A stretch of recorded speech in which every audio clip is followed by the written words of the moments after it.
Wabah virus corona bisa kita hindari bila mereka yang terkena penyakit ini melakukan isolasi diri. Tidak semua pasien corona harus dirawat di rumah sakit. Mereka yang tidak termasuk kelompok rentan cukup melakukan isolasi diri di rumah. Protokol isolasi diri sendiri dalam penanganan COVID-19.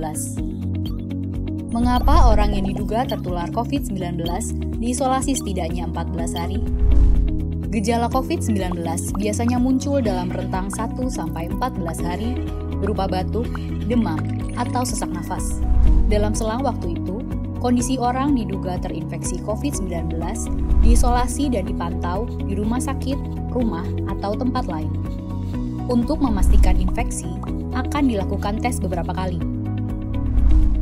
Apabila Anda bukan kelompok rentan seperti lansia atau memiliki penyakit kronis lain seperti diabetes, jantung, kanker, penyakit paru kronik, AIDS, penyakit autoimun, dan sejenisnya, maka Anda dapat secara sukarela atau berdasarkan rekomendasi petugas kesehatan melakukan isolasi mandiri. Apakah isolasi mandiri itu? Isolasi mandiri adalah upaya mencegah penyebaran COVID-19 dengan berdiam diri di rumah sambil memantau kondisi diri kita, seraya tetap menjaga jarak aman dari orang sekitar atau keluarga. Siapa yang perlu melakukan isolasi mandiri? Siapapun yang memiliki gejala sakit seperti demam, batuk atau pilek, nyeri tenggorokan, atau gejala penyakit pernafasan lainnya, atau termasuk dalam kelompok orang dalam pemantauan atau ODP, yaitu orang yang pernah berkontak erat dengan pasien positif COVID-19 dan atau orang dengan riwayat perjalanan dari negara atau transmisi lokal COVID-19. Berapa lama waktu isolasi diri? Setidaknya selama 14 hari sampai hasil pemeriksaan sampel di laboratorium diketahui. Apa yang perlu dilakukan saat isolasi mandiri? Tinggal di rumah dan jangan keluar, kecuali untuk mencari pertolongan medis. Sebisa mungkin, gunakan kamar terpisah dan selalu jaga jarak setidaknya 1 meter dari anggota keluarga lain. Selalu gunakan masker selama masa isolasi diri. Ganti masker secara rutin apabila basah atau kotor. Lakukan pengukuran suhu harian dan observasi gejala seperti batuk atau kesulitan bernafas.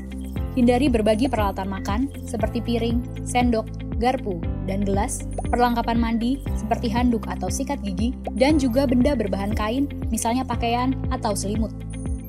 Terapkan perilaku hidup bersih dan sehat seperti makan makanan bergizi, rutin mencuci tangan dengan sabun dan air mengalir, serta melakukan etika batuk dan bersih.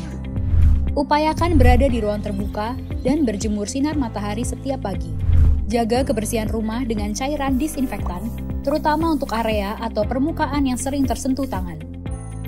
Hubungi segera fasilitas layanan kesehatan bila sakit memburuk, seperti mengalami sesak nafas. Apa yang tidak boleh dilakukan saat isolasi mandiri? Tidak boleh keluar rumah, termasuk untuk bekerja, apalagi ke ruang publik. Bila sangat terpaksa harus keluar, gunakan masker dan hindari transportasi publik atau tempat ramai. Tidak boleh berbagi alat makan, mandi, dan pakaian bersama anggota keluarga lainnya. Cuci peralatan makan dan pakaian secara mandiri, terpisah dari anggota keluarga lain. Bila harus berbagi kamar mandi atau mesin cuci pakaian, maka bersihkan dengan desinfektan setelah dipakai. Bagaimana menjaga pertahanan tubuh selama masa isolasi mandiri? Tetap terapkan pola hidup sehat, antara lain dengan makan makanan bergizi seimbang, perbanyak buah dan sayur, istirahat yang cukup, lakukan olahraga ringan, dan hindari merokok atau minum alkohol. Isolasi mandiri bukanlah sesuatu yang sulit, namun membutuhkan komitmen baik dari diri sendiri maupun keluarga dan orang terdekat.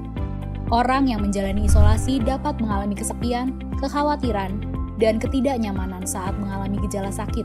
Maka mereka perlu dibantu, didukung, dan diberi semangat. Mari saling berempati, perkuat solidaritas, dan bersama kita melawan corona.